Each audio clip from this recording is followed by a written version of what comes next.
He walked the same Manhattan streets at dawn for 7 long years, a railway magnate alone with his grief. He owned everything except a reason to live. Then she appeared, barefoot on a cold autumn morning, carrying nothing but hope.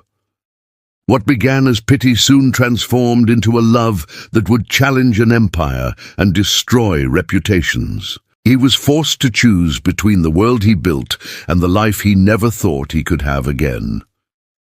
In the heart of 1884 New York, where towering mansions cast long shadows over desperate poverty, 2 souls are about to collide. He, the wealthiest man in the city, she, the poorest girl on the streets.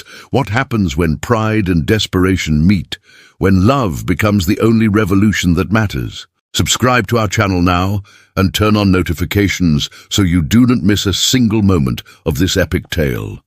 Let the story begin. The morning mist clung to the cobblestone streets of Fifth Avenue like a shroud.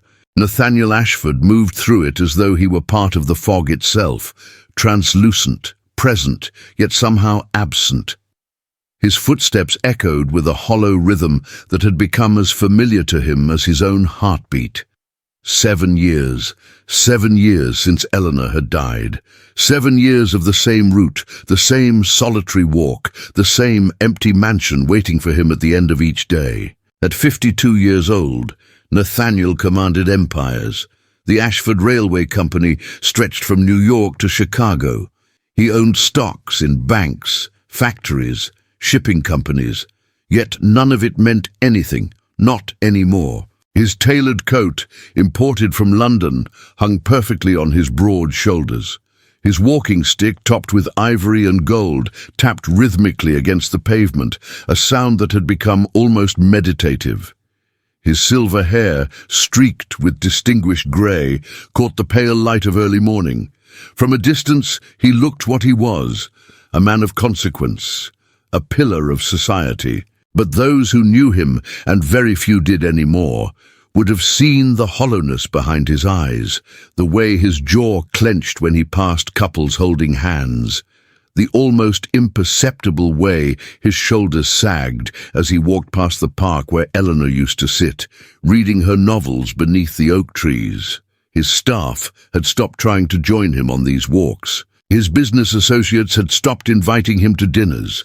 His brother, Thomas, still attempted to draw him into the social whirlwind of Manhattan society, but Nathaniel politely, firmly declined.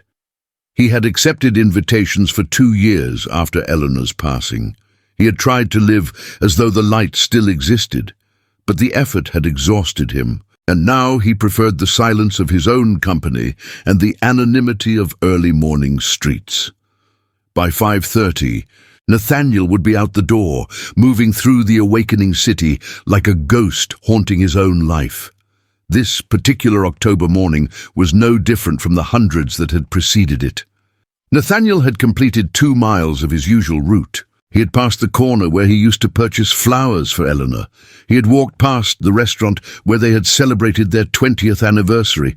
Each familiar landmark was a small death, a small reminder of what was lost.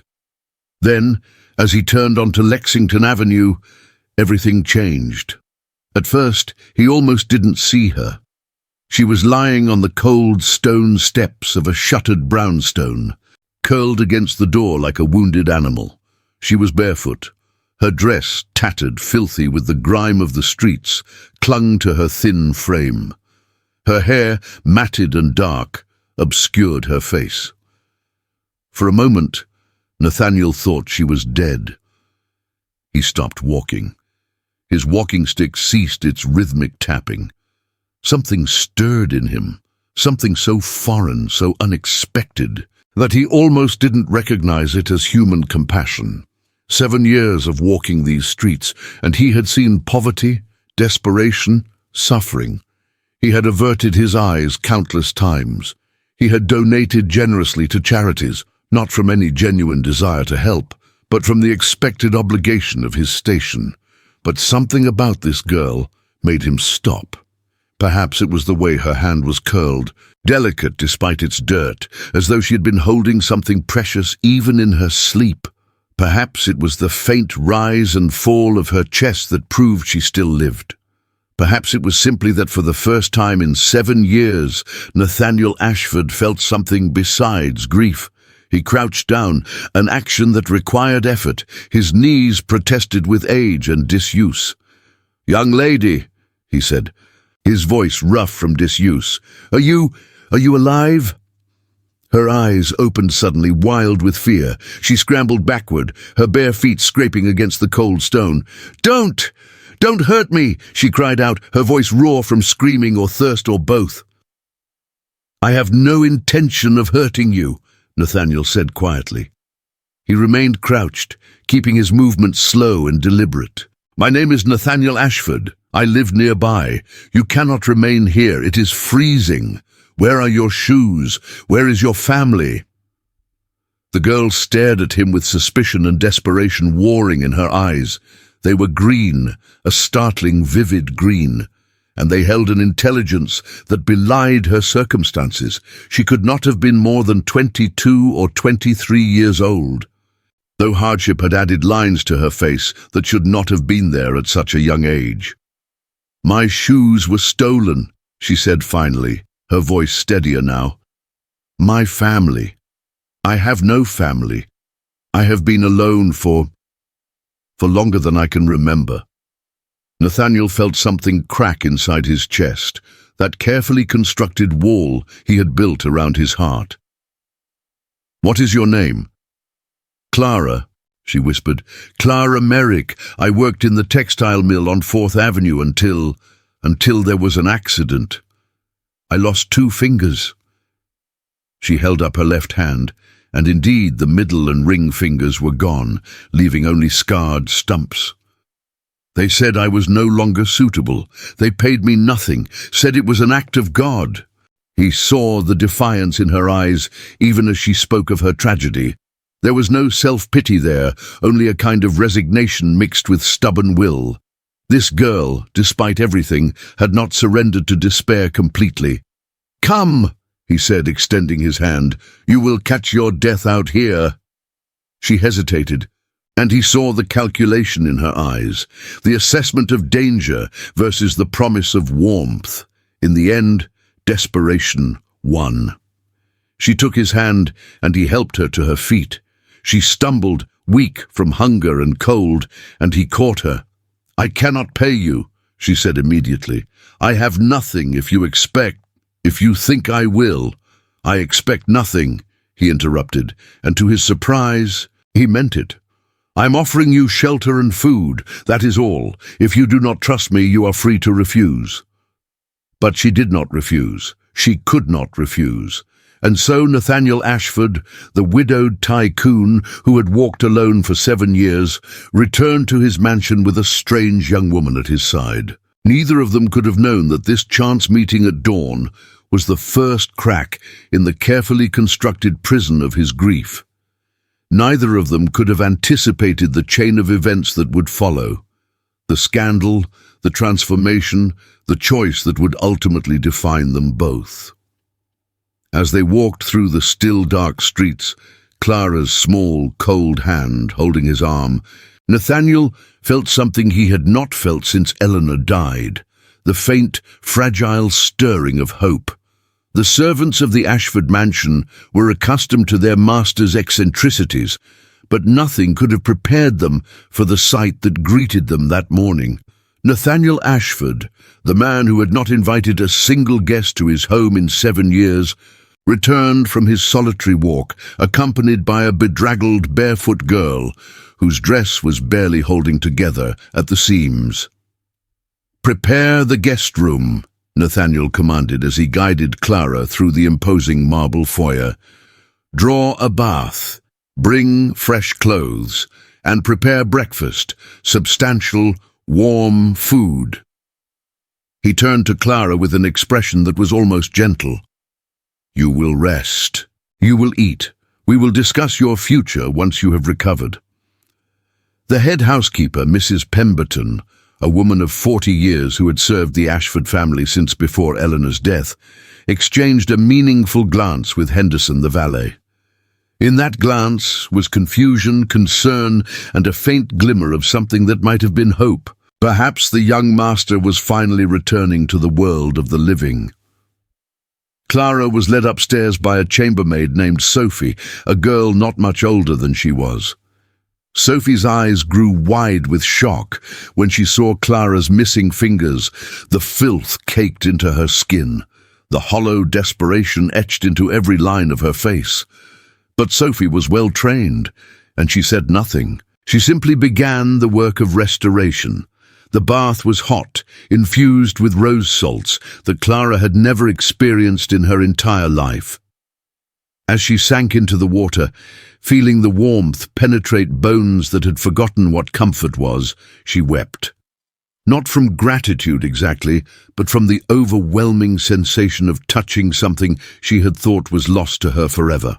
The basic dignity of human kindness. Sophie brought her clean undergarments, a simple but well-made day dress in pale blue cotton, stockings, and soft shoes. She helped Clara dress, moving carefully around her injured hand. "What is your name, child?" Sophie asked gently as she fastened the buttons at the back of the dress. "Clara," she replied. "Clara Merrick."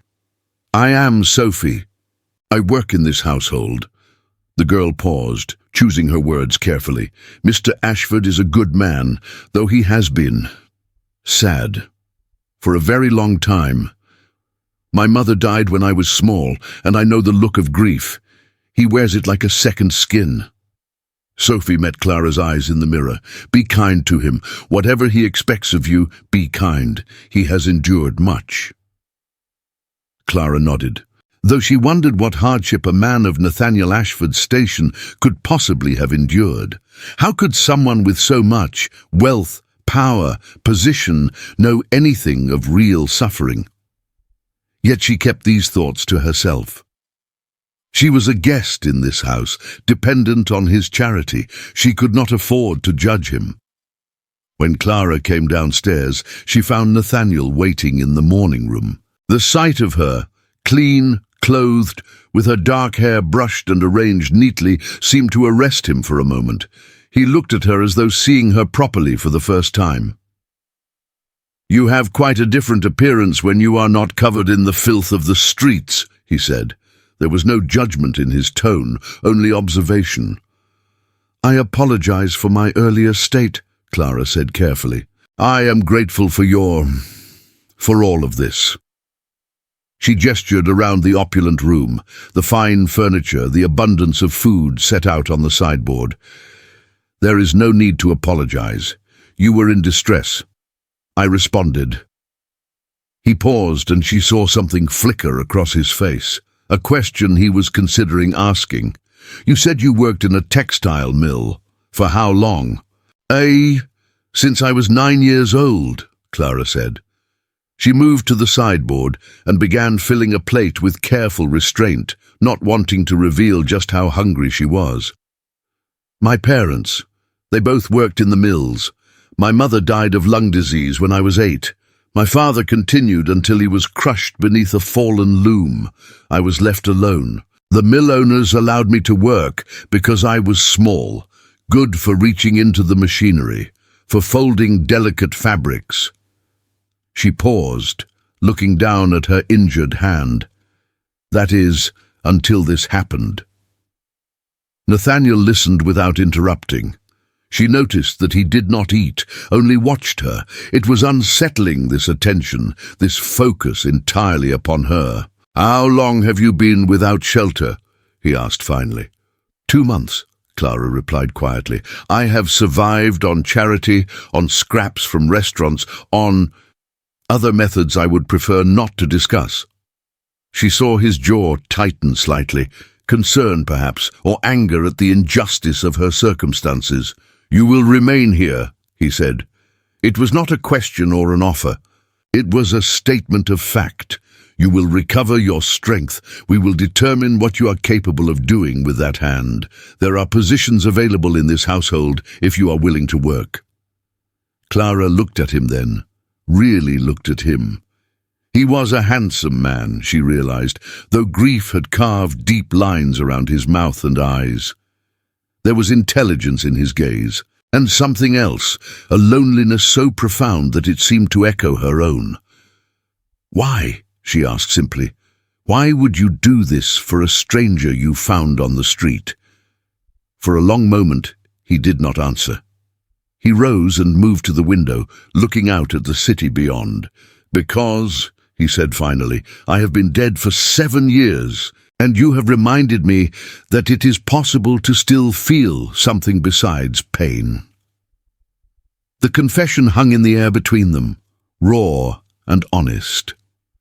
Clara did not know what to say to such honesty. She had expected cruelty, or at best indifference masked by charity. She had not expected vulnerability from a man of his station. Thus began Clara's residence in the Ashford mansion. The first weeks followed a pattern of gentle routine. Nathaniel arranged for a doctor to examine her hand, a specialist who confirmed what they already knew. The damage was permanent, but with care and training, her other 3 fingers could become remarkably dexterous.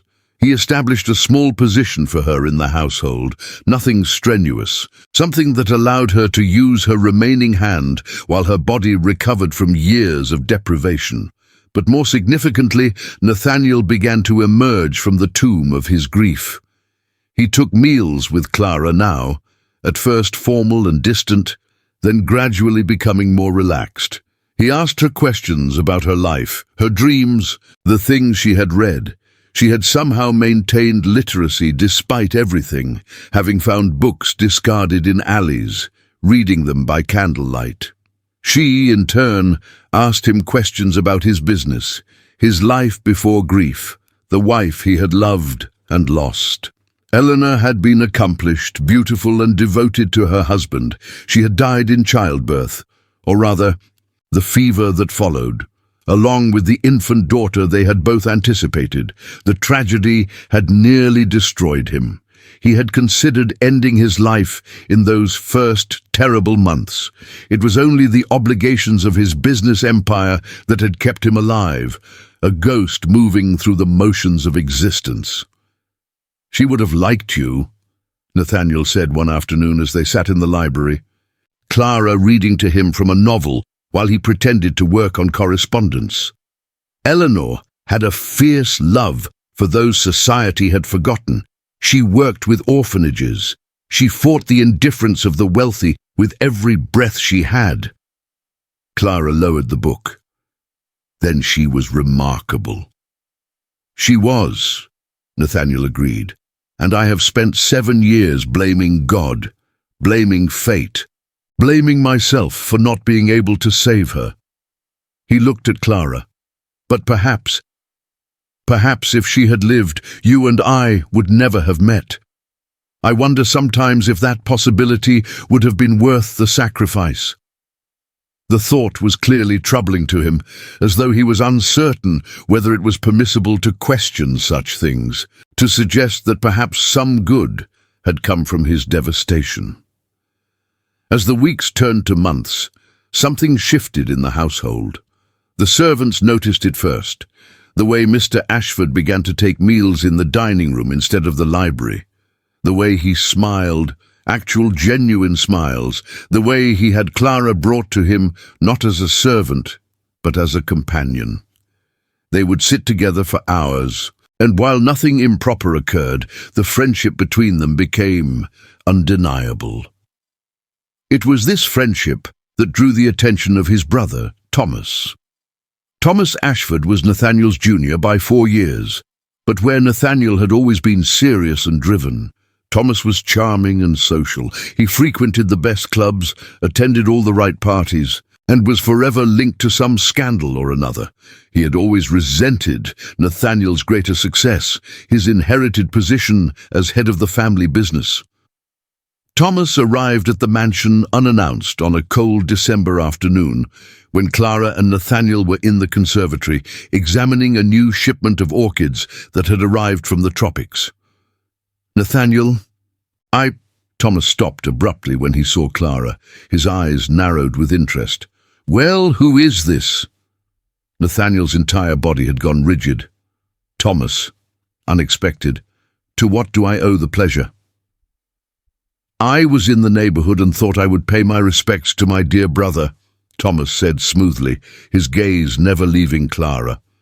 Clearly, you have been more hospitable than usual. Introduce me to your guest.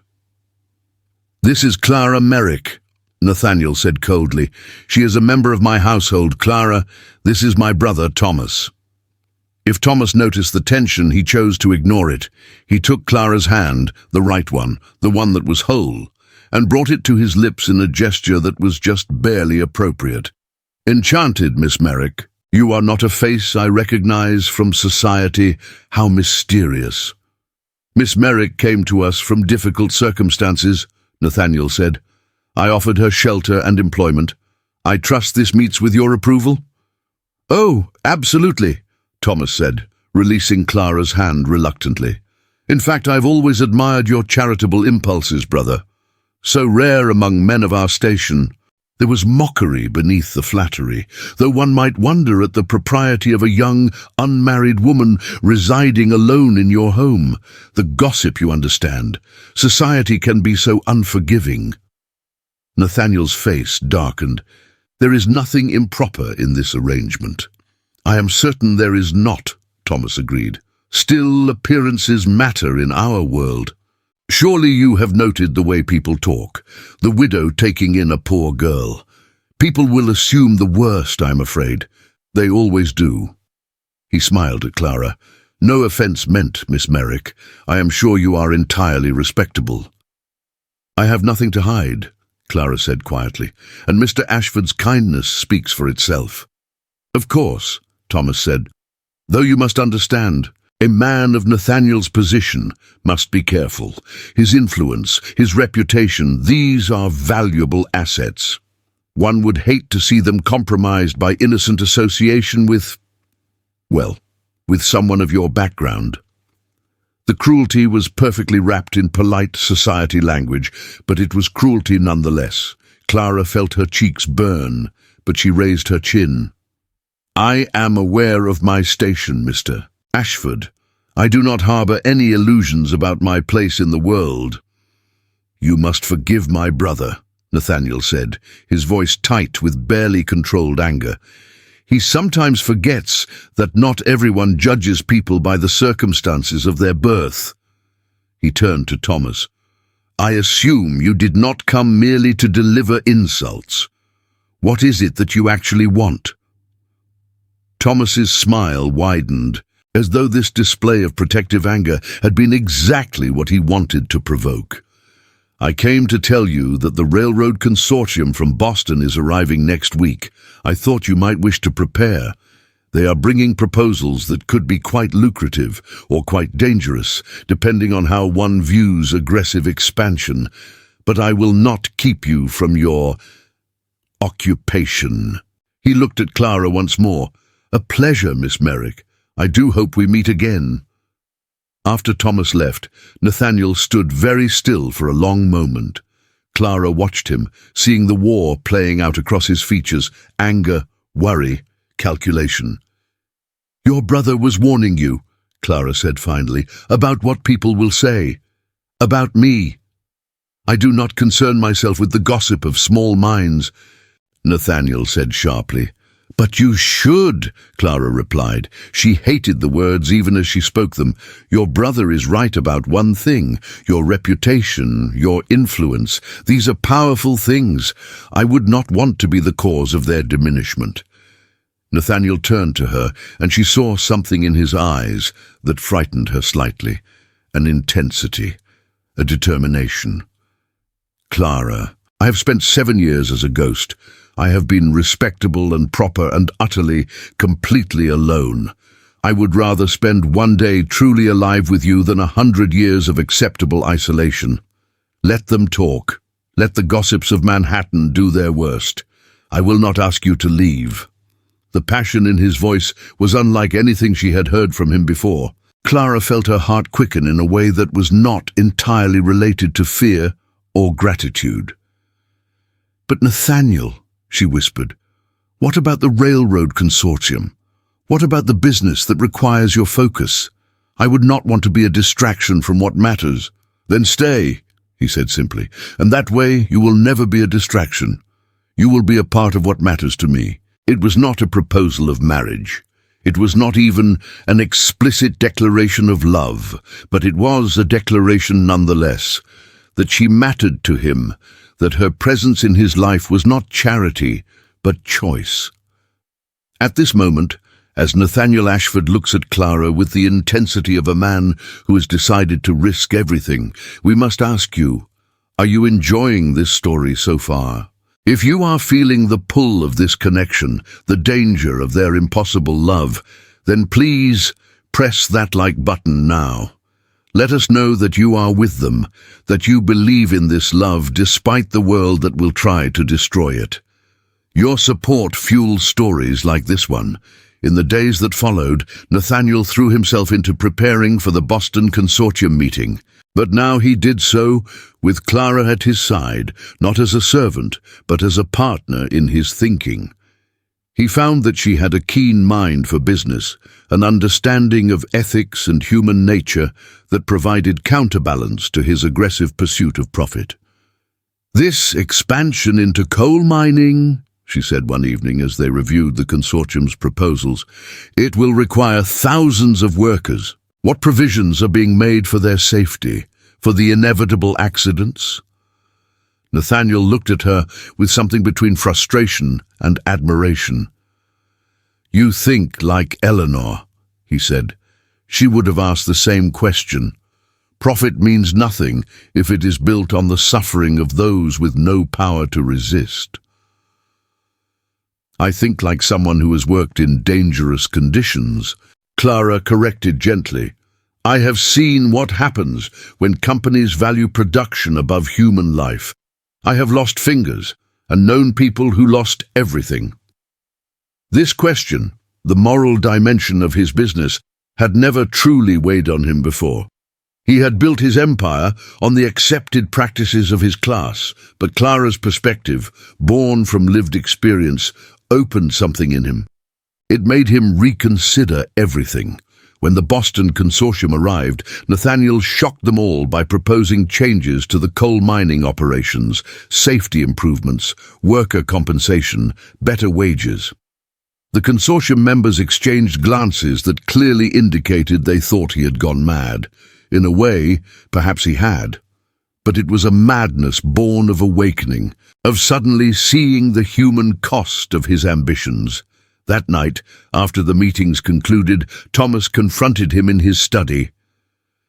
"What were you thinking?" Thomas demanded. "You have made us all look like fools." The consortium was discussing this among themselves. "Ashford has gone soft. Ashford has been influenced by sentiment. This is because of her, is it not? Because of that girl?" "No, Clara has a name," Nathaniel said coldly. "And yes, she has reminded me that there are more important things than maximizing profit margins. If you have a problem with that, Thomas, we can dissolve our partnership in the business. I will buy out your shares." "You would do that?" Thomas stared at him. "You would sacrifice the company structure we built?" "If it means maintaining integrity, then yes," Nathaniel said. "Eleanor would have insisted on it." The mention of Eleanor, Nathaniel's late wife, seemed to strike something in Thomas. His face flushed. "Eleanor is dead," he said harshly. "You cannot live for a ghost and a girl. This is not rational. This is the weakness of a man who has lost his footing." "Perhaps," Nathaniel agreed, "but it is a weakness I prefer to the cold certainty of a man who has lost his humanity."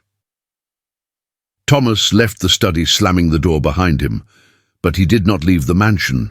Instead, he remained as an unwelcome presence, watching Clara and Nathaniel with the calculating eye of a man planning something. Christmas came early that year, or so it seemed to Clara. Nathaniel decorated the mansion with an enthusiasm that caught everyone by surprise. Holly garland adorned the banister. Candles burned in every window. A massive evergreen tree was brought into the foyer and decorated with candles and ornaments of silver and glass. It was magnificent, and Clara found herself overwhelmed by the beauty of it. On Christmas Eve, Nathaniel gave her a gift, a leather-bound journal, the pages blank and waiting, with her name embossed in gold on the cover. "For your stories," he explained. "You have been reading to me for months now. I believe you have stories of your own that need to be told. I would like to read them someday, if you are willing to share them." Clara accepted the gift with trembling hands. No one had ever given her something so personal, so clearly chosen with her in mind. "I will fill these pages," she promised, "and when I have, I will read them to you." "I look forward to that," Nathaniel said. They shared a Christmas dinner, just the two of them, in the dining room. The servants had the evening off, and Nathaniel had insisted on cooking some of the dishes himself, a skill he had apparently learned from Eleanor. The effort was imperfect, but genuine, and Clara found herself laughing in a way she had not laughed since childhood. After dinner, they sat in the library by the fire, and Nathaniel took her hand. "Clara," he said, and something in his voice made her pulse quicken. "I need to speak with you about something important, about what you mean to me, about what I wish you to understand." She waited, holding her breath. "I have been married before," he continued. "I loved Eleanor deeply. She was my first love, and in many ways she will always hold a part of my heart that no one else can touch. But that was a different time in my life, when I believed that love could be simple, that it could be uncomplicated by circumstance or hardship." He paused, gathering his words carefully. "What I feel for you is different. You have awakened something in me that I thought was dead. You have shown me that it is possible to feel alive again, to feel challenged, surprised, engaged with life in a way I had forgotten was possible." "Nathaniel," Clara began, but he held up a hand. "Let me finish. I am asking you. No, I am telling you that I love you. I love the way your mind works. I love your courage. I love the fact that despite everything that has been taken from you, you still believe in justice, in kindness, in the possibility of redemption. And I am asking you, Clara Merrick, if you would consider becoming my wife, not because I need a companion, though I do, not because society expects me to eventually remarry, though it does, but because I cannot imagine spending the rest of my life without you in it." Clara felt tears stream down her face. This was everything she had never dared to hope for, and yet it seemed impossible. "Nathaniel, you cannot—" "I can," he interrupted gently. "I can and I am. I am asking you to marry me, to be my wife, my partner, my equal in this life." "Your brother was right," Clara whispered. "There will be scandal. Your associates will think you have lost your mind. Society can damn itself," Nathaniel said fiercely. "I have lived my entire life according to the expectations of society. I have been proper and respectable and utterly miserable. I am finished with it. If you love me even a fraction of what I love you, then say yes, and let us create a life together that defies their expectations." Clara looked at this man, this powerful, grieving, now suddenly passionate man, and she saw something she had not allowed herself to see before. She saw her future. She saw a possibility of happiness that was not contingent on luck or charity, but on genuine, reciprocal love. "Yes," she said. "Yes, I will marry you." They were married quietly 10 days later, in a small ceremony at a church downtown. None of Nathaniel's society friends were invited, though Thomas surprisingly attended, his expression unreadable throughout the service. Only Henderson, Mrs. Pemberton, Sophie, and a handful of Nathaniel's closest business associates were present. The union scandalized Manhattan's highest society, exactly as Thomas had predicted it would.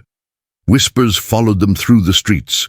Invitations that Nathaniel had once received stopped arriving. Some of his more conservative business partners questioned his judgment, his stability, his fitness to lead the company. But none of it mattered to Nathaniel. For the first time in his life, he was choosing love over obligation. authenticity over appearance. For a brief, perfect time, they were happy. Nathaniel took Clara to explore the city. He showed her the museums, the theaters, the libraries. He took her to restaurants in the Tenderloin district that she would never have been allowed to enter as a poor girl, establishments where she had once delivered linens for laundry service. He watched her marvel at beauty she had thought was beyond her reach, and he felt redeemed somehow, as though through her joy he was atoning for years of indifference to the suffering around him. Clara blossomed. The constant hunger, the cold, the fear were replaced by security and warmth. She began to write, filling page after page of her journal with stories she had observed during her years of deprivation, stories of human resilience and love and unexpected grace. Nathaniel read them and wept, moved by her talent, by her insight. By the way, she transformed suffering into something beautiful and meaningful. She began to manage portions of his household with competence and wisdom. She started a small school in the basement of the mansion, teaching the children of the household servants to read and write, something that scandalized Mrs. Pemberton until she saw the real difference it made in the young people's prospects. Slowly, quietly, Clara began to change the culture of the Ashford household from a place of hierarchy and service to something more resembling a community. Nathaniel built a writing room for her, a private space filled with light and quiet, equipped with everything she needed. He hired a tutor so she could continue her own education. He did things that were unprecedented in their world. He discussed business decisions with his wife as though her opinion mattered, because it did, because she was intelligent and wise and had perspective that his male advisors lacked. But not everyone was pleased with this transformation. Thomas, ostensibly still a partner in the railroad business, watched these developments with growing resentment. He perceived in his brother's happiness and transformation an implicit judgment of his own life, a suggestion that the shallow pleasures of society, the constant pursuit of scandal and gossip, the casual cruelty masquerading as wit, were somehow less valuable than genuine love and personal growth. Moreover, Nathaniel's changes to business practices were cutting into the profits that Thomas relied on. The safety improvements in the coal operations cost money. The increased wages meant smaller dividends. Nathaniel was no longer pursuing ruthless expansion. Instead, he was consolidating, improving, making decisions based on principles rather than pure profit motive. Thomas began meeting with members of the board, the shareholders who had been with the Ashford Company since its founding. He suggested that Nathaniel's recent marriage and changing values represented a liability. He implied that perhaps a different leadership structure might be more profitable. He hinted that Nathaniel's judgment had been compromised. It took 3 months for the conspiracy to bear fruit, but when it did, it was devastating. Nathaniel received notice that a shareholders' meeting had been called for a date 6 weeks hence. The purpose was to evaluate his performance as president and consider whether a transition in leadership might be advisable. It was a direct challenge to his authority, the first such challenge in 20 years. Clara found Nathaniel in his study that evening, staring out the window at the darkened city. She could see the tension in every line of his body. "What is wrong?" she asked, though she could already sense it was something significant. He turned to her, and she saw the conflict in his eyes. "Thomas has organized a rebellion within the company," he said bluntly. "The shareholders are questioning my judgment. They are suggesting that my marriage to you has distracted me from my obligations to the business, that my new policies regarding worker treatment and environmental responsibility are making the company less competitive. They are considering removing me as president." Clara felt her stomach drop. "Because of me." "Not because of you," Nathaniel said firmly. "Because of the changes I have chosen to make in my life and my business. Thomas resents the man I have become. He sees it as weakness, and he has convinced others that my new convictions are a threat to their profits." What will you do? Clara asked. I could fight it, Nathaniel said slowly. I have allies. I have enough shares to maintain control if the vote is close. I could expose Thomas's manipulations, his conflicts of interest. I could likely win, but it would be ugly. It would divide the company, and it would publicly humiliate my brother. But? Clara sensed there was more. But part of me wonders if this is what I deserve, Nathaniel said quietly. I built that company on practices I'm now ashamed of. I made decisions based on profit without regard for consequence. Perhaps Thomas is right.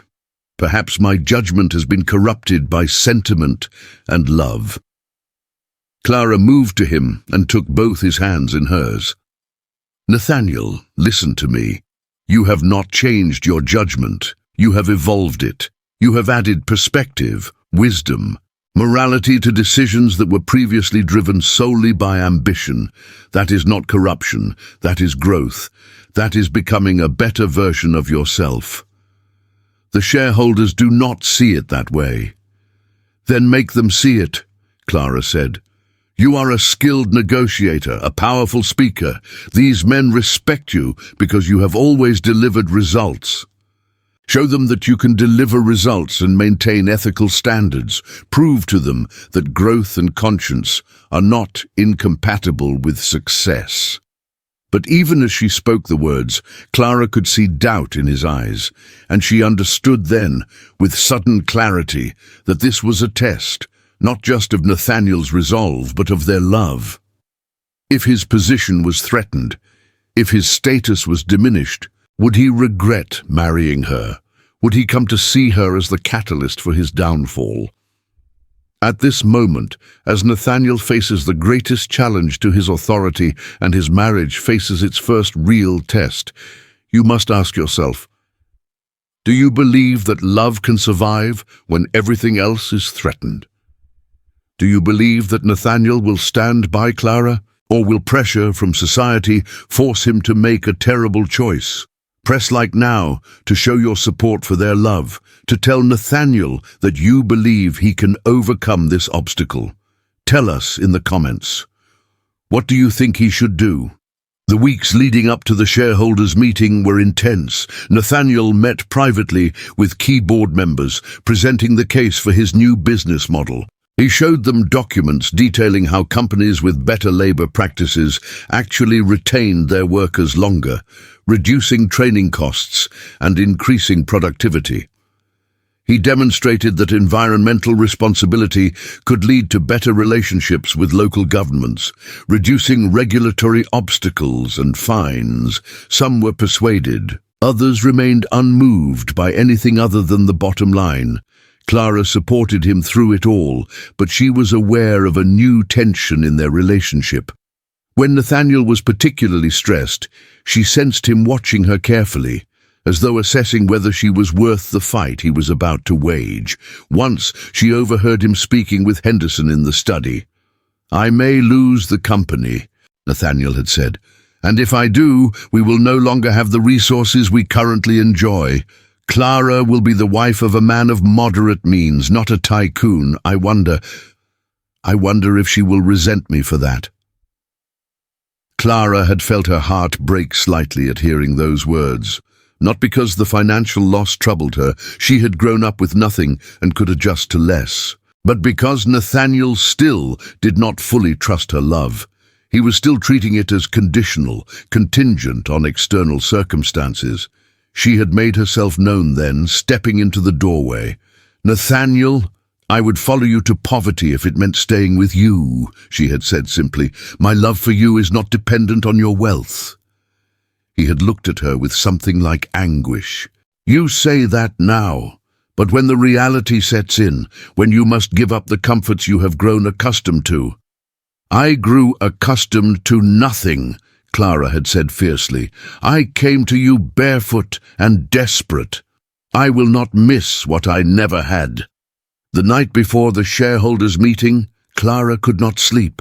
She rose from their bed carefully so as not to wake Nathaniel, and made her way to her writing room. Under the soft lamplight, she began to write, her pen flowing across the pages with urgency. She wrote about fear and love and the impossible choices that fate sometimes forced upon people. She wrote about the injustice of a world that valued profit above human dignity. She wrote about the man she loved and the decision he faced, whether to compromise his principles to maintain his position or to lose everything in defense of what he believed. When she had filled several pages, she read over what she had written.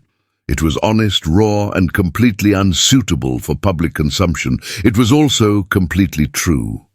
At dawn, as Nathaniel prepared to go to the shareholders' meeting, Clara gave him the pages. "Read this," she said, "before you walk into that meeting. Remember who you are. Remember what we have fought for together." Nathaniel read while Clara watched his face.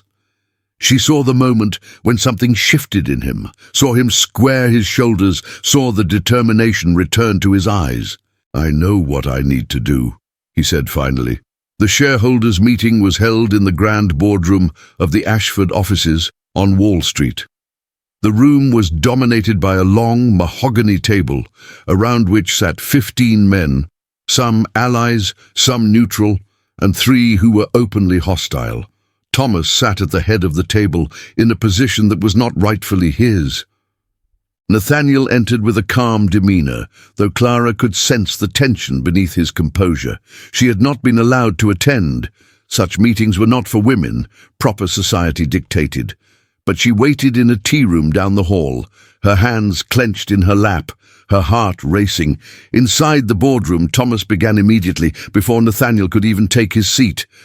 "Gentlemen, I have called this meeting because the leadership of the Ashford Railway has been compromised by a recent personal entanglement.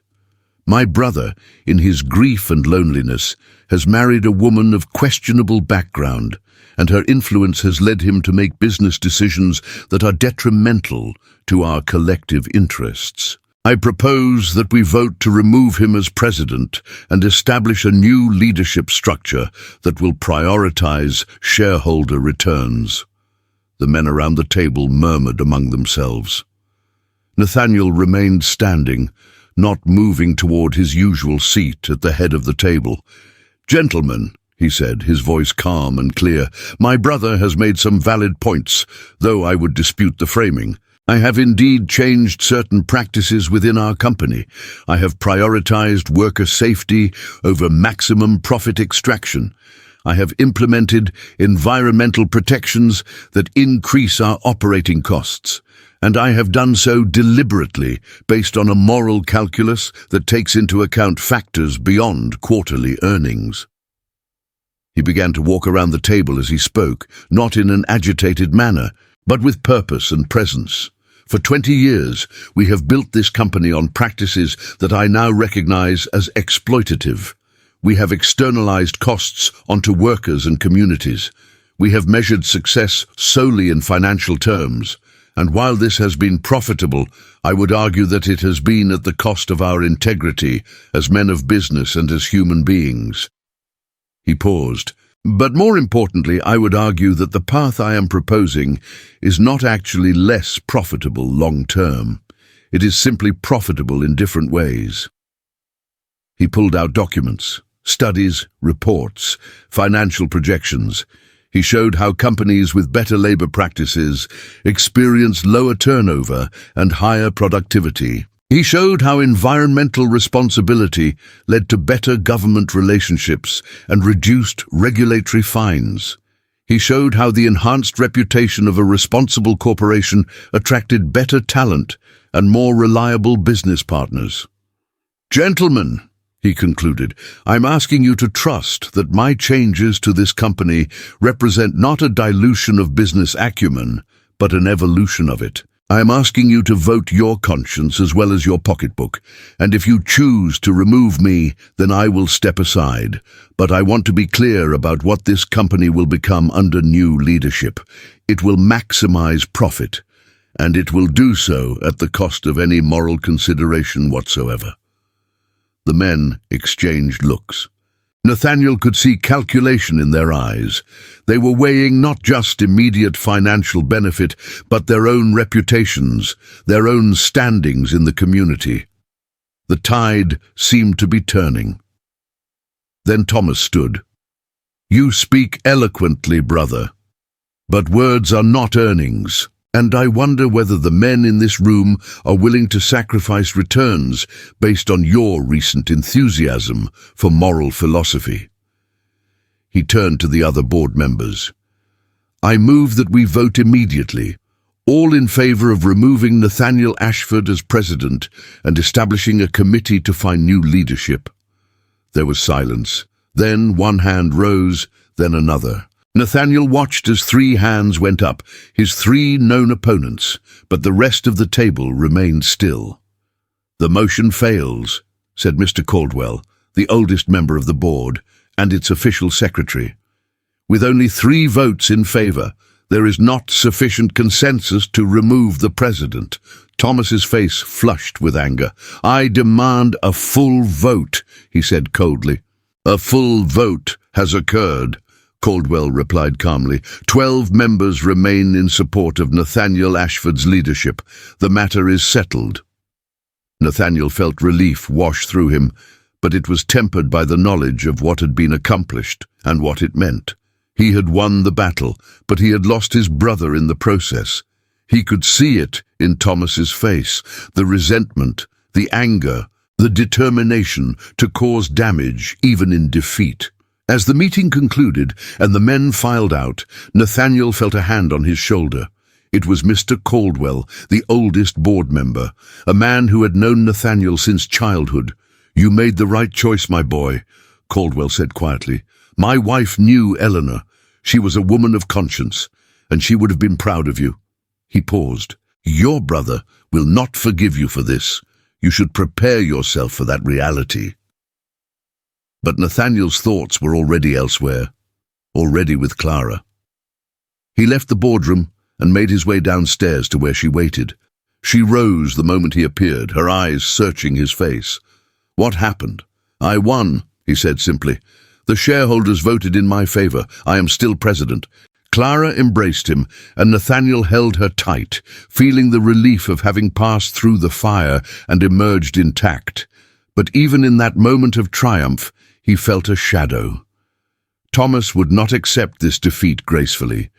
Thomas was a man capable of cruelty when his pride was wounded. That evening, as Nathaniel and Clara prepared for dinner, Henderson came to them with a peculiar message. Thomas wished to see Nathaniel in his study immediately. Nathaniel exchanged a look with Clara. "Go," she urged. "See what he wants. Perhaps this is an opportunity for reconciliation." But Nathaniel could see in her eyes that she did not believe this any more than he did. In the study, Thomas was pouring himself a drink with movements that were sharp and aggressive. "Congratulations," Thomas said without turning around. "You have won. You have the company, the moral high ground, and the adoring wife. You have everything, and I have nothing." "You have a significant stake in the company," Nathaniel said carefully. "You have your own fortune. You are not destitute." "I am nothing compared to you," Thomas said bitterly. He finally turned to face his brother. "Do you know what I have realized, Nathaniel? That you have always been the golden child, always the one with the gift for business, the one with the great love story, the one with Eleanor's admiration and now Clara's devotion. And I have been left with scraps." "That is not true," Nathaniel said. "You have chosen your path, and I have chosen mine. But I do not judge you for your choices." "Why do you judge me for mine?" "Because your choices have consequences for me," Thomas spat. "Your moral awakening has cost me money. Your marriage has cost me standing, and I will not accept it." He reached into his desk drawer and pulled out a folder. Inside were photographs, grainy, clearly taken without the knowledge or consent of the subjects. They showed Nathaniel and Clara together in intimate moments, sitting close on the library sofa, his hand on her back as they walked through the conservatory, her head on his shoulder as they looked at the city from the window. But there were other images too, images that had been doctored, images that suggested intimacy that had not occurred, and there were letters, typed, but with Nathaniel's forged signature, suggesting improper advances toward the servants, suggesting that Clara had been coerced into marriage rather than having chosen it freely. "What is this?" Nathaniel whispered, his blood running cold. "Insurance," Thomas said coldly. "I am going to send these to the newspapers. I am going to detail the scandal of your marriage. I'm going to ensure that Clara's reputation is destroyed, that she is seen as a woman of loose morals who seduced a grieving widower. I will suggest that you have been unfaithful with members of your household staff. The scandal will be so complete that neither of you will be able to show your faces in society again. And more importantly, the scandal will be so damaging that the business associates you have cultivated will desert you. Clients will flee. Your precious company will collapse." Nathaniel felt something cold crystallize inside him. This was not mere jealousy or resentment. This was an existential threat, and it had come from his own blood. "If you do this," Nathaniel said quietly, "you will destroy not just me and Clara, but our entire family. Mother is still alive. How do you think this will affect her? Have you thought about that?" "I have thought about nothing but the fact that you have had everything while I have had nothing," Thomas said, "and now I am going to take it all. I'm going to destroy you, just as you have destroyed me through your success." Nathaniel turned and left the study without another word. He walked directly to Clara's room and found her waiting up for him, anxious and uncertain. "What happened?" she asked immediately. "What did Thomas want?" Nathaniel recounted everything. The photographs, the doctored letters, the threat of scandal and ruin. Clara listened in silence. When he finished, she stood and moved to the window, looking out at the dark city. "He will do it," she said finally. Her voice was steady, but Nathaniel could hear the tremor beneath.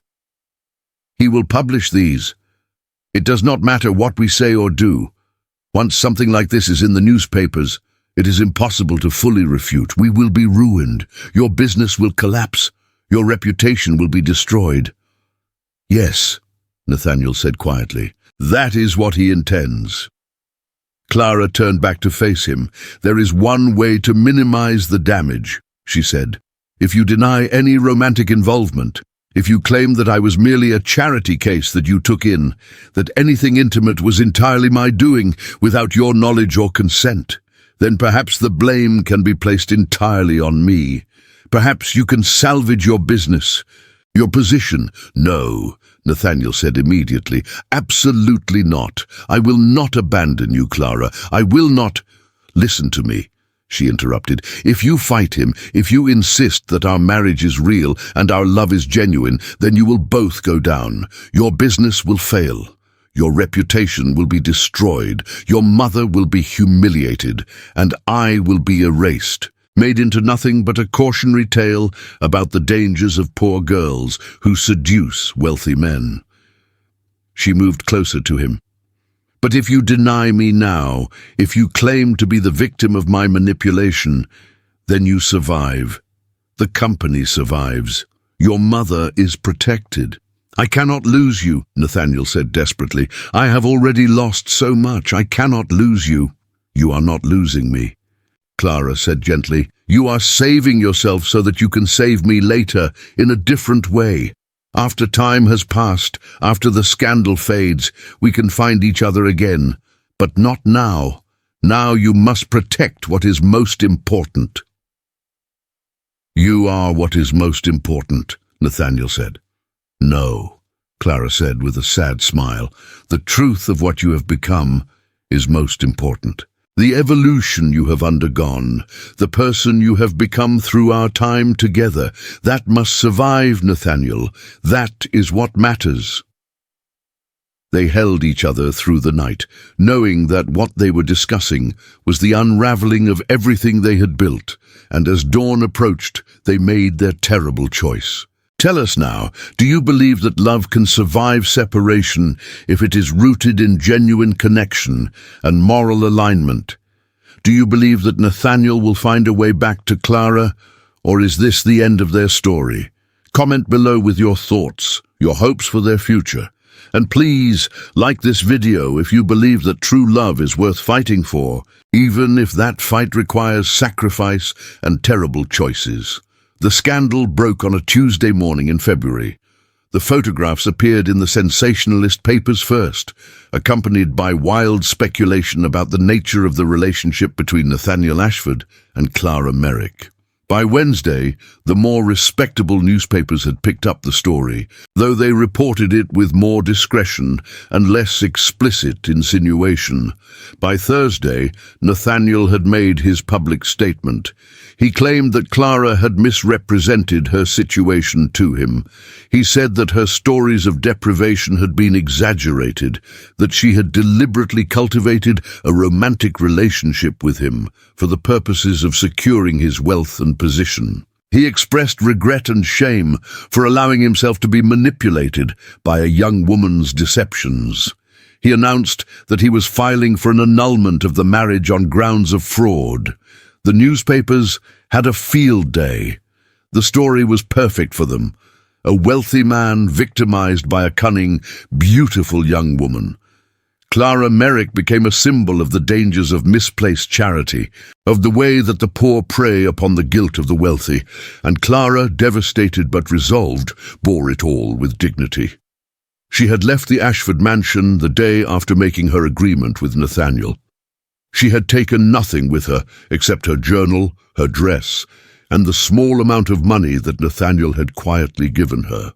She had moved to a small boarding house in a modest part of Manhattan, obtained a job doing fine mending work for a tailor, and tried to become invisible. The other residents of the boarding house recognized her from the newspapers, but she never acknowledged it. She lived quietly, worked hard, and waited for the scandal to fade, knowing that in society's consciousness, 6 months was an eternity. New scandals would emerge. New stories would capture the attention of the reading public. Nathaniel, for his part, had remained publicly withdrawn from Clara, but privately devastated. He threw himself into his work with new intensity, accelerating the reforms he had begun. He started foundations dedicated to worker safety and education. He gave substantial amounts to charities focused on helping girls in situations similar to the one Clara had been in. He had essentially constructed an elaborate public apology to Clara without ever speaking her name. The business remained stable. The shareholders remained satisfied. Nathaniel's reputation, while damaged, slowly recovered as his charitable work became more widely known. Society began to recontextualize the scandal. Instead of seeing him as a man who had been fooled, they began to see him as a man who had been seduced by a woman who had then tried to trap him into marriage. It was an interpretation that protected his reputation while further damaging Clara's. But 6 months after the scandal broke, something unexpected happened. A novelist named Marcus Ashbourne published a novel titled The Redemption of Nathaniel. It was a thinly veiled account of a wealthy widower who falls in love with a poor girl, marries her, and then is manipulated by his jealous brother into publicly renouncing her. The novel was sympathetic to the protagonist, but far more sympathetic to his wife. It portrayed her as a woman of integrity who sacrificed her own happiness to preserve the man she loved. The novel became a sensation. It was read by thousands. Literary societies debated its merits. More importantly, it reframed the Ashford scandal. Suddenly, readers were asking, what if Clara Merrick had been the victim rather than the perpetrator? What if she had loved Nathaniel genuinely? What if her sacrifice had been an act of love rather than a manipulation? Nathaniel purchased copies of the novel, dozens of them. He read it obsessively, looking for clues, for understanding, for hope. And then he found something that the publishers did not announce, the author's dedication page, which had been obscured in the first printing but revealed in the second. For the woman who taught me that true love is the willingness to destroy yourself so that someone else can live. Nathaniel went to see Marcus Ashbourne immediately. The author, when Nathaniel finally located him, turned out to be a man in his 50s who had written the novel after witnessing the scandal and becoming convinced that the newspapers had gotten the story entirely wrong. "I did not write the dedication myself," Marcus explained. "I received a letter from a young woman in Manhattan. She described a true story of sacrifice and love between a man and a woman of different stations. She asked if I would be willing to write a novel based on it. She asked only that I tell it truthfully, that I honor the integrity and courage of the woman involved. I never met her in person.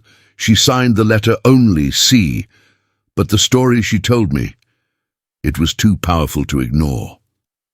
Nathaniel's hands trembled as he held the letter. The handwriting was Clara's. He recognized it immediately, the same handwriting from the pages she had given him before the shareholders' meeting. With Marcus's help, Nathaniel tracked Clara down. She was living in the boarding house, in modest circumstances, working as a mender. When Nathaniel appeared at her door, she nearly fainted from shock. "You were not supposed to know," she said, when she had recovered her composure. "The letter was supposed to be anonymous. I did not want you to feel obligated." "Obligated?" Nathaniel laughed, and it was not a happy sound. "Clara, I have been in hell. These past months believing that I had lost you, that I had destroyed you with my cowardice. It has been unbearable." "You did what you had to do," Clara said. "Your mother is fine. Your business prospered. You accomplished what—" "I accomplished nothing," Nathaniel interrupted. "I became what you were trying to prevent, a man who valued his position and reputation above everything else. I abandoned the woman I loved to preserve my comfort. And you have been suffering in silence while I played the penitent philanthropist." "I have been content," Clara said quietly, "knowing that you survived, that you were safe, that you had not been destroyed by your brother's malice. That was enough for me." "It was not enough for me," Nathaniel said fiercely. "Clara, I am asking you again, now with a clear mind and a full heart. Will you marry me, not for convenience or passion or redemption, but because I love you completely and I cannot imagine my life without you in it? Will you take that risk again, knowing everything that could go wrong?" Clara looked at the man standing in her doorway. He was different now. His hair was fully grey, his face more lined, but his eyes held something that had not been there before. The illusion that he could be protected by reputation or wealth had been stripped away. All that remained was honest love. "Yes," she said simply. "Yes, I will marry you." This time, the wedding was public. Nathaniel announced it in the newspapers. He published an open letter in response to the scandal, detailing the truth of what had occurred, condemning his brother's manipulations, and declaring his love for Clara without apology or equivocation. He acknowledged that he had been weak in his earlier statements, that he had prioritized his reputation over his integrity, and that he was spending the rest of his life correcting that grave error. Society was divided in its response. Some condemned him for his shamelessness. Others were moved by what they saw as genuine redemption and courageous honesty. But more importantly, Clara's name was cleared. The narrative shifted once again. Now she was a woman who had been unjustly accused and had borne her suffering with dignity. She became, in her way, a kind of martyr figure, a symbol of the wrongs inflicted upon women by a society that judged them harshly for the misdeeds of men. The second wedding was held in a cathedral, with sunlight streaming through the stained glass windows. Hundreds of people attended, some out of genuine support, others out of morbid curiosity. But Clara, walking down the aisle in a wedding dress of white silk and pearls, saw only Nathaniel waiting for her. When the minister asked if anyone objected to the marriage, Thomas Ashford stood. For a moment, the entire cathedral held its breath. "I object," Thomas said coldly, "but not to the marriage itself. I object to the fact that my brother has stolen my redemption through his own. I came here today intending to announce my own reconciliation, my own repentance, for my part in this tragedy. But Nathaniel has preempted me, has positioned himself as the noble one, the one who sacrificed and suffered and came through it all intact." The minister looked flustered. "Mr. Ashford, this is highly irregular." "I am removing myself from this wedding," Thomas said, "and I am removing myself from the Ashford family entirely. I will be leaving New York tomorrow. I will not be at the reception. I will not pretend to celebrate a marriage that was born from my own failure to be the man I should have been." He looked at Nathaniel and Clara. "I wish you well, truly. I wish you the happiness that I was too envious and too small to allow myself to feel." And then, in an action that surprised everyone, Thomas left the cathedral. Nathaniel squeezed Clara's hand. "We can wait," he whispered. "We can postpone if—" "No," Clara said firmly. "I have waited long enough. I am not going to wait a moment longer." The ceremony continued, and Clara and Nathaniel were married before God and the assembled witnesses. When the minister pronounced them husband and wife, the cathedral erupted in applause. At the reception held in the Ashford mansion, now decorated not with the rigid formality it had always maintained, but with flowers and joy and warmth, Nathaniel's mother took Clara aside. "I would have preferred to have known you in different circumstances," the older woman said. "I would have chosen a daughter-in-law from one of the better families. But I would have been wrong." She took Clara's hand. "My son is happy, I can see it. He looks alive in a way he has not looked since Eleanor died. You have given him that, and for that alone I will be grateful for the rest of my life." As we witness the triumph of love over scandal, over society's judgment, over the forces that tried to tear them apart, we must ask, do you believe that honesty and vulnerability are more powerful than wealth and reputation? Have we proven to you that true love cannot be destroyed by scandal or separation? Like this video to show that you believe in second chances. Comment with your own stories of love overcoming impossible obstacles. And please subscribe to our channel so you never miss another tale of redemption and love. The morning sun cast long shadows across the grounds of the Ashford estate outside of the city. It was 1889, and the world had moved on from the scandal that had nearly destroyed two people's lives. The newspapers had found new scandals to report. Society had largely forgotten Clara Merrick's name, or if they remembered it at all, they remembered her as a footnote in a larger story. But for those who had lived through it, the memory remained fresh and vital. Nathaniel stood on the terrace overlooking the gardens that had been entirely redesigned at Clara's insistence. Where there had once been rigid rows of carefully pruned plants, there were now wild, abundant gardens filled with flowers that attracted butterflies and bees. Children played on the lawn, the children of the servants, yes, but also the children of the poor from the surrounding areas, whom Clara had invited to use the gardens weekly. It was a radical notion that the wealthy would open their private spaces to those of lesser station. But in the 5 years since their marriage, Nathaniel and Clara had become increasingly radical in their notions of how society should function. Clara emerged from the house carrying a basket of fresh bread and cheese. She had learned to cook from the servants, a skill that had shocked the household initially.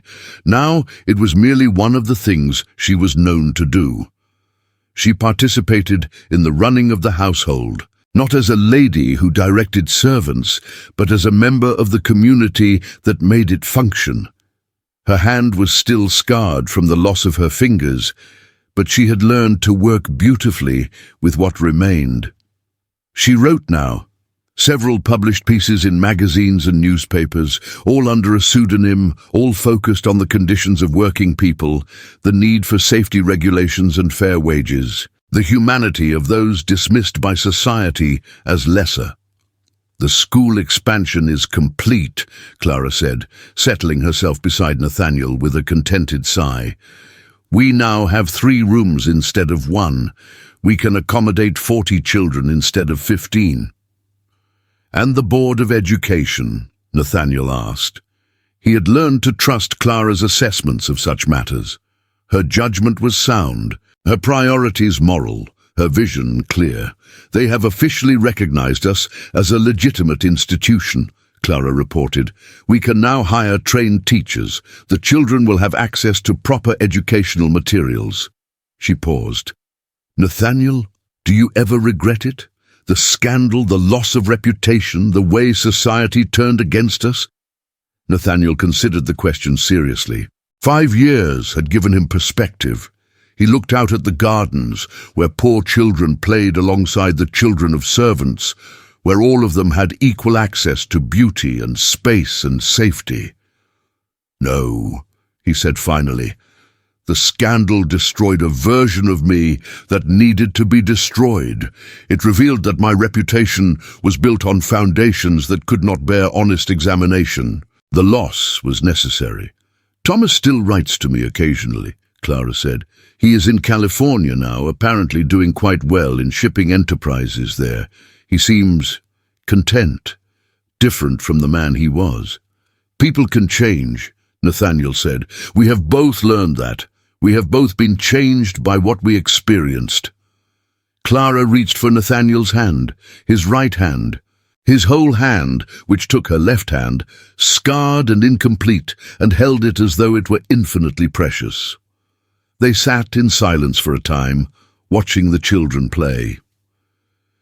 "I have been thinking," Clara said finally, "about what our life might look like 10 years from now, 20 years from now.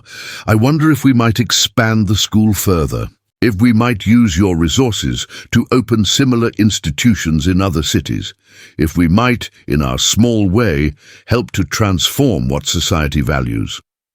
"You could write a book," Nathaniel suggested. "Tell our story. Show others what is possible when love is genuine and when people are willing to risk everything for what they believe in." "Perhaps," Clara said thoughtfully. "Someday, when I am older and can view it all with greater distance. For now, I prefer to live it rather than to record it." A servant approached them with refreshments, fresh squeezed lemonade and small cakes that Clara had helped to make that morning. As they were being poured, Nathaniel noticed his brother's most recent letter on the small table nearby. He had not opened it yet. He did so now, reading the contents aloud. "Dear Nathaniel and Clara, I have been contemplating writing this letter for some time, and today I finally found the courage to do so. I want to apologize for the years of resentment and pain I caused you both.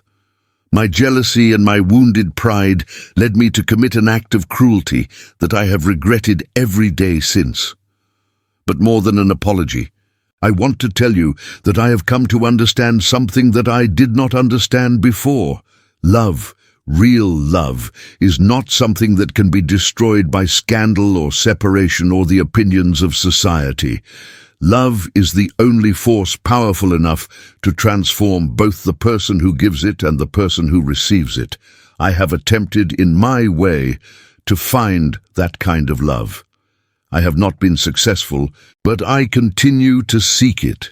And whenever I doubt myself or fall into old patterns of bitterness and resentment, I think of what you both have built together, and I am reminded that redemption is always possible if one is willing to reach for it.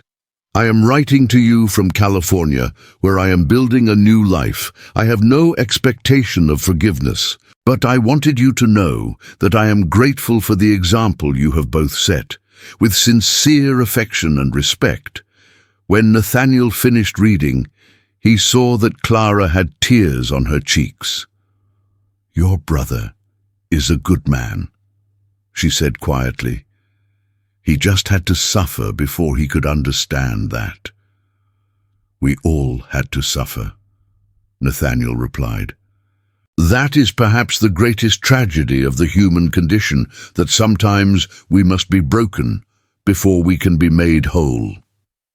Later that evening, as the sun set in shades of gold and purple over the gardens, Nathaniel and Clara retired to their study. This was a room that had been redesigned during their marriage, no longer stiff and formal, but warm and inviting. Filled with books and windows and comfortable furniture, it was a room that invited contemplation and conversation. Nathaniel pulled out several documents. "I have been thinking about my will," he said. "I want to establish trusts to continue the school after we are gone. I want to fund similar institutions in other cities. I want to ensure that our work survives us." "That is wise," Clara agreed, "though I hope we have many years yet to do this work ourselves." "We will," Nathaniel said. He took her hand again, and for a moment he saw in her face the young woman he had found on the steps nearly 6 years ago. The hardship was still there in the set of her jaw, the resilience still evident in the brightness of her eyes. But there was also peace now, and contentment, and the kind of love that had proven it could survive anything the world threw at it. "I have been meaning to give you something," Nathaniel said. He retrieved a small box from the drawer of his desk and placed it in Clara's hands. Inside was a locket, not made of gold or precious materials, but of simple silver. Inside the locket was written a date, the date they had first met on that cold October morning, and 2 words: "Always together." "I know we exchanged rings," Nathaniel said, "but I wanted you to have something more personal, something that carries with it the specific moment that changed our lives forever." Clara opened the locket and read the words. Then she fastened it around her neck, tucking it beneath her dress so that it rested close to her heart. "I have something for you, too," she said. She retrieved her journal, the one Nathaniel had given her years ago, now filled nearly to completion with her writing. But there was one final entry that she had been saving for this exact moment. "Read this," Clara said, extending the journal to him. "It is the final entry. I wrote it this morning after I knew we would survive, after I understood that our story was not ending, but beginning again." Nathaniel opened to the last page and read his wife's words. "Today, I stand in a garden filled with light and possibility. I am no longer the girl who was barefoot and desperate on a cold October morning. I am no longer the woman who believed that love required sacrifice of self. I have learned that the greatest love is not the love that destroys us, but the love that rebuilds us, that teaches us who we can become.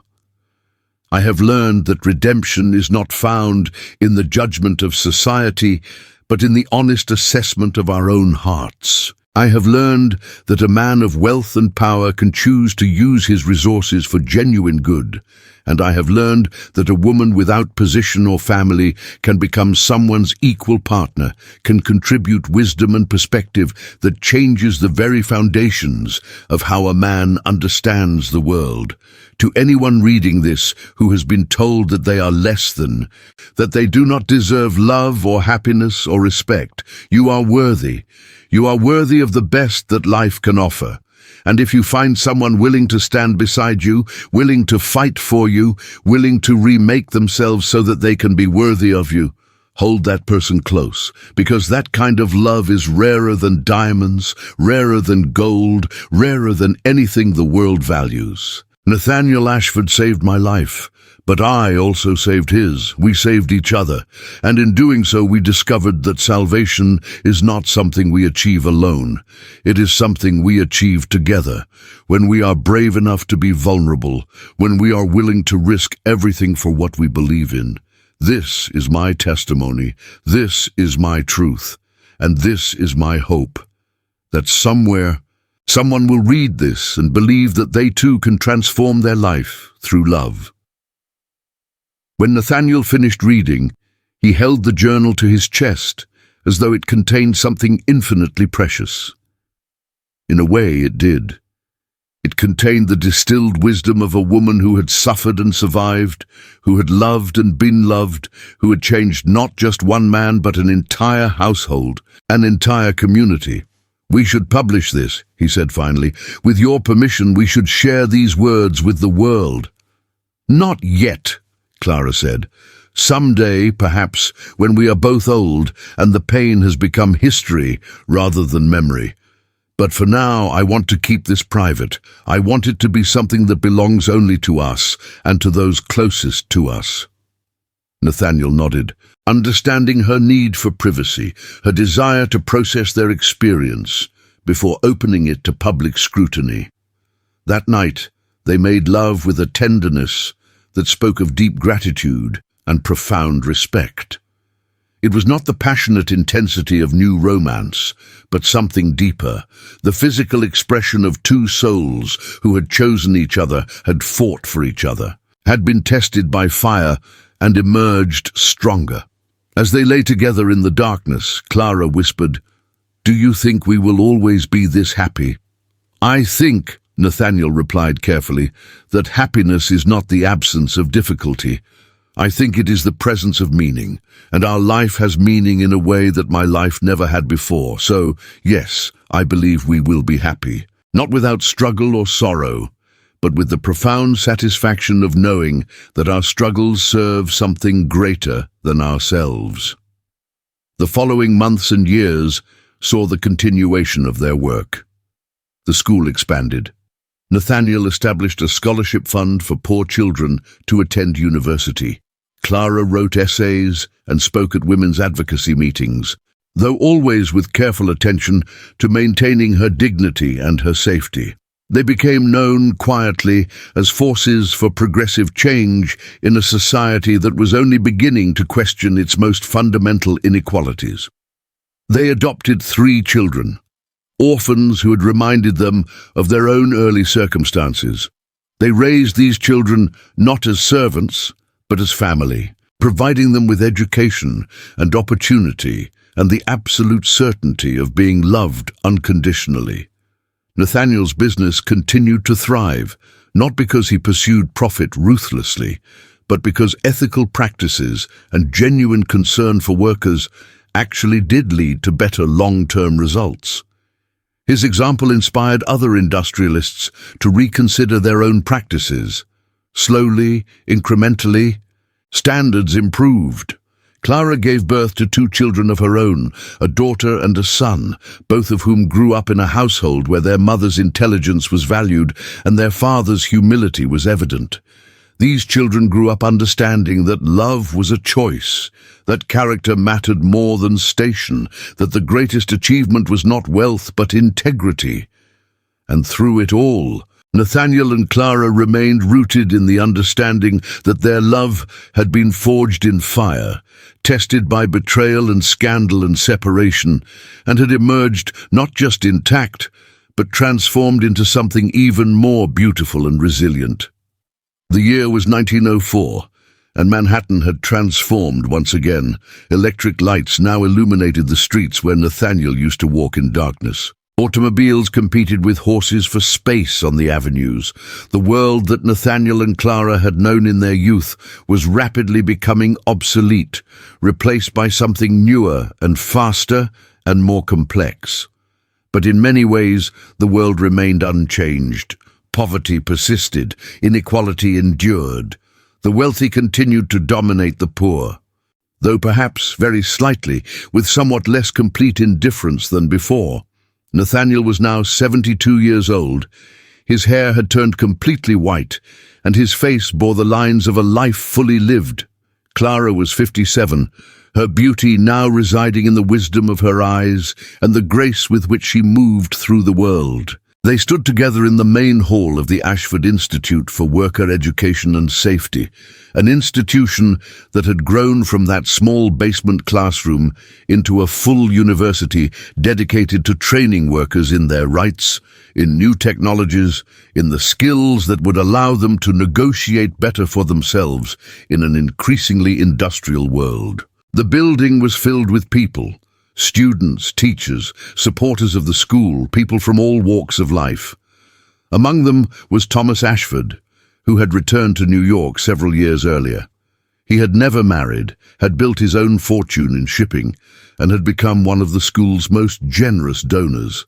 He had spent the last decade of his life attempting to atone for the years of cruelty. And while redemption could never be complete, it was genuine. There was also Nathaniel's mother, now 93 years old, white-haired and peaceful.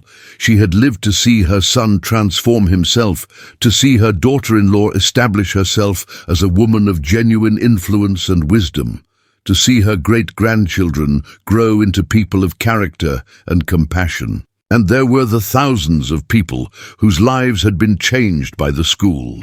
Workers who had learned to read, children who had received education where none had been available before, families whose circumstances had been improved by the knowledge and skills made available through this institution. Clara stood beside Nathaniel as he was honored for his lifetime of philanthropic work. The mayor gave a speech. Members of the business community praised him, but when it came time for Nathaniel to speak, he did something unexpected. He stepped aside and invited Clara to take his place. "I am not the hero of this story," Nathaniel said simply. "She is." Clara, dressed simply but elegantly, approached the podium. She looked out at the faces gathered before her and felt a profound sense of completion. 20 years ago, she began, her voice clear and strong, I was a desperate girl with nothing to offer the world but my will to survive. I was invisible. I was disposable. I was everything that society taught me to believe I should be ashamed of. She paused, and then a man stopped walking alone and noticed me, not out of duty or charity, but because he recognized in me something that he valued. He recognized a human being worthy of respect and love. She told the story, their story, not as a romantic fantasy, but as a lesson in what was possible when people chose to see each other fully, when they chose to take risks for what they believed in, when they chose to transform themselves rather than remain comfortable in their limitations. The scandal that nearly destroyed us, Clara said, taught me something invaluable. It taught me that the judgment of society is not the measure of a life well lived. What matters is the integrity of our own hearts. What matters is whether we are living according to our deepest values, whether we are contributing to the elevation of others, whether we are leaving the world better than we found it. She spoke about the children who had passed through the school, the lives that had been transformed, the families that had risen from poverty through education and opportunity. She spoke about the power of believing in people, of investing in their potential, of refusing to accept the limitations that society had assigned to them. I am living proof, Clara concluded, that it is never too late to change your circumstances, that love can be a force for redemption and transformation, that the poor girl on the street and the wealthy industrialist can be partners in creating real change. If my life can be an inspiration to even one person here, if my story can be the permission someone needs to believe in themselves, then everything I have endured has been worth it. The applause that followed was thunderous. But what moved Nathaniel most was not the applause. It was the sight of people in the audience crying, moved by Clara's words, moved by the testimony of a life transformed through love and courage and the refusal to accept what society had deemed inevitable. After the ceremony, as they returned home in their automobile, Clara took Nathaniel's hand. "Do you ever think about that morning," she asked, "when you found me on the steps, Every day, Nathaniel replied. Every single day. And I am grateful for it, every single day, because it led to this. It led to us. It led to a life that has meaning and purpose and genuine connection. They sat in comfortable silence as the city moved past them. Outside the windows, they could see the modern world that was being built, a world that was faster and more complicated than the one they had grown up in, but which also contained more possibility, more opportunity for people like Clara to rise from nothing to something significant. "I think Eleanor would be proud of us," Clara said finally. "I think she would be happy that you did not let grief destroy you, that you allowed yourself to love again, that you used your power and resources to help others." "I think so too," Nathaniel agreed. "And I think Eleanor would approve of you. She would have been your friend, I believe. She had the same fierce love for justice that you do." "Then we have honored her," Clara said, "by living well, by loving deeply, by fighting for what is right." That evening, as the sun set over Manhattan, painting the sky in shades of gold and crimson, Nathaniel and Clara sat together in their garden, the same garden that had been transformed 20 years earlier from rigid formality to wild abundance. The children played on the lawn, and servants moved through the space with a respectful casualness that would have shocked the high society of earlier decades. Nathaniel held Clara's scarred hand in his whole one, and together they watched the city transform itself in the fading light. They had survived scandal and separation, jealousy and cruelty, the judgment of society and the doubts of their own hearts. They had built something that would outlast them, a legacy of education, of dignity, of the belief that every human being deserved respect and opportunity. And in the quiet evening of their lives, they knew the truth that had sustained them through all the trials, that love was not something that happened to people who were lucky or privileged. Love was something that people chose, moment by moment, day by day, through commitment and vulnerability, and the willingness to see each other fully. As darkness fell and the city lights began to twinkle like stars, Nathaniel turned to Clara and said simply, "Thank you." "For what?" she asked, though she understood. "For believing in me when I did not believe in myself, for showing me that redemption was possible, for loving me not despite my flaws, but with full knowledge of them, for being brave when I was afraid, for being my partner in building something beautiful from ashes." Clara leaned her head on his shoulder. "I should be thanking you," she said softly, "for stopping to notice me, for seeing past my circumstances to the person underneath, for being willing to risk everything for love, for showing me that I was worthy of being loved completely." They sat together as night fell completely. The weight of 20 years, of trials survived and joy earned, settling upon them like a benediction. And in that moment, they understood the ultimate truth of their journey, that the greatest gift one human being could give another was the gift of being fully seen, fully known, and loved anyway. Loved completely. Loved forever.